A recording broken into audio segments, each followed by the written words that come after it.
is your job? Director of the Pucker Gallery in Boston. Okay. We are here with Mr. John Pucker. which is the director of the Pucker Gallery in Boston. And we are speaking about an artist which is called Samuel Bach. What can you tell us about him? Great. Sam is a young boy who was born in Vilna and grew up in a wonderful family. His dad was a doctor, and all of a sudden to their lives came a huge change, and the Holocaust came and the Jews had to go. Everything he knew was changed, and he was then rescued, if you will, in a convent for a number of years, and then immigrated on a boat to Palestine after being in a displaced persons camp, and began to establish himself as an artist. And he studied in Israel, and he studied in Paris, and he worked for a while in Europe. And today he lives in Boston, Massachusetts. And he creates a wonderful world and a wonderful story, which I want to try to explain to you today. He's a surrealistic painter, some say in the style of Salvador Dali. And he's known for taking objects which you think you understand and asking you to ask questions. So he's an artist of questions who survived the Holocaust. This painting here that you see is done in 1991. It's called With a Target. And if you see and you look at the painting, you'll see a number of different chess pieces. Chess was important to Sam because his stepfather was a championship chess player, so he understood very well how to play the game of chess. Okay. And I ask the question, and people think often that chess is a game. But actually, if you think about it, chess is not a game. My piece kills your piece kills my piece. That is not a game. It's a game of war, or war games. And so the piece is actually a metaphor for what happened in the Holocaust, what happened to the Jewish people. And rather than showing human bodies and skeletons and bones, the artist has chosen to use different elements of the game of chess, or the war of chess, to show what happened to the Jewish people. And so if you look at the pieces in the foreground, you can look at two distinct pieces from the game of chess. One has its head cut off, and the other is bruised and torn. Also, you'll notice that these pieces are approximately, in the scale of the piece, about 6 feet tall, and we know that chess pieces aren't 6 feet tall. We also know that chess pieces, if you look at the two horses here, you know that they're not made of stone. But again, the artist is making something surreal to try to describe something to you, to try to have you ask questions. Is it really possible that the Holocaust occurred? Is it really possible that 6 million people died? It shouldn't be, but it did happen. So again, if you look at the painting here and you see the different chess pieces, you also see a target here in the center, the target being the Jewish people. On top of it, you see straight up ahead the Jewish star, the yellow Star of David, which all the Jews were made to wear, and underneath that the Ten Commandments, okay, the shape of the Ten Commandments in blue. And so what is God's role in the Holocaust? Where was God? Also in the foreground you can see a pair of dice here, numbers on those dice in this case, or the large hole on the side of the dice. You'll see those pock marks are actually bullet holes. Those are not the regular things you'd see on a game of dice. This is a game of war in which the Jewish people were confronted. Nothing of their request, nothing of their doing. If you look on the left-hand side here of the painting, you're going to see a piece of wood. And it looks to me as if it has a keyhole in it. Some other people said it may be a spoon or another pawn from the game of chess. But in actuality, I think it is a keyhole. I think it's the keyhole where all the keys were taken away from the Jewish people symbolically, that they couldn't go back to their homes. They were no longer human beings. They no longer had anywhere to go, and it's blocked off. And that's the artist remembering that feeling. Also here we see beautifully draped fabrics around this poor item with its head cut off, or beautiful fabric here on the side. And these may be remembrances for the artist of his blanket that was taken away when he was a small boy and forced to leave home. Without his blanket, without his teddy bear, without his security, his mother and father. His father was taken out to the forest and shot with his grandparents in the Ponare forest. He was able to get out with his mother and to begin to build a new life. On the top corner here in the center, you can also see a very large easel sticking up to the heavens.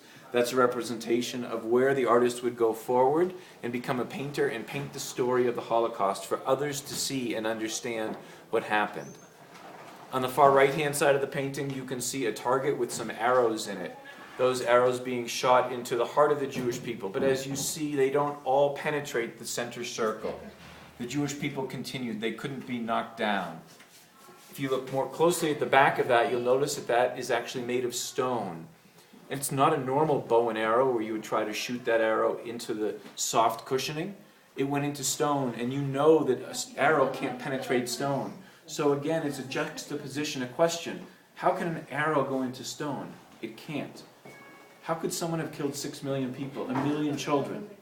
Did that really happen? Yes, it did happen. How did we let it happen?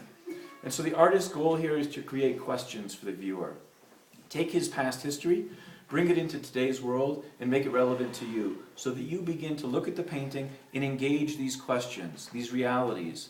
Is it really a chess game? Is it really a game of war? Is it really a Jewish star? Is it just a yellow star? Is it really a soft piece of fabric? Is it a boy's little blanket, a childhood, an innocence taken away? These are questions that he wants the viewer to begin to engage and have conversations around and bring into their own life today. Why do we still have genocide in the world today? Why do we have the issues in Darfur that we have? This is not right. Why do we have hatred in our own communities?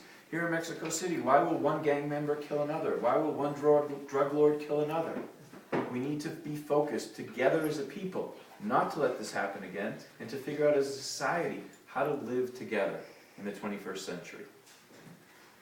Now, John, are you Jewish?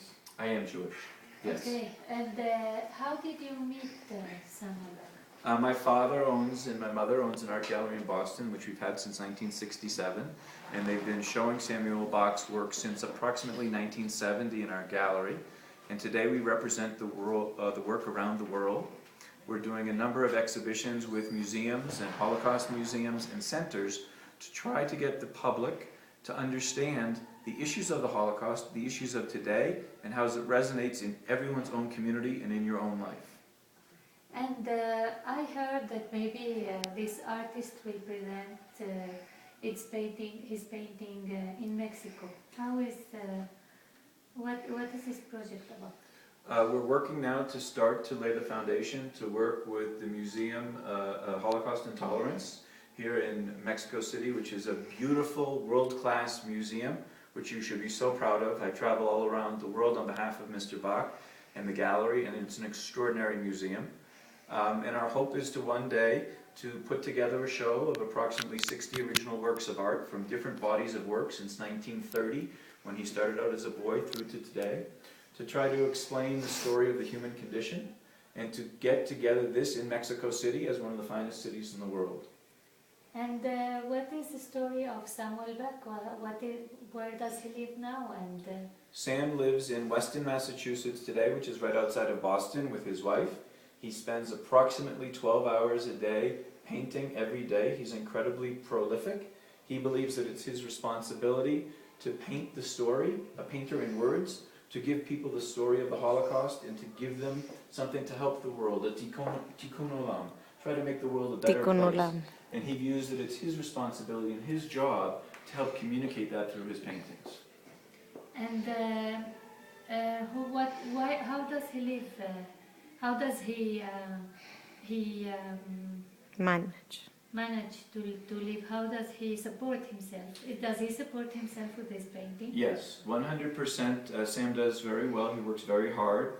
And his paintings are sold through our gallery and all over the world, and at auction at Sotheby's and Christie's and different places. He's collected all over the world. We had a client come in last month who was from Australia.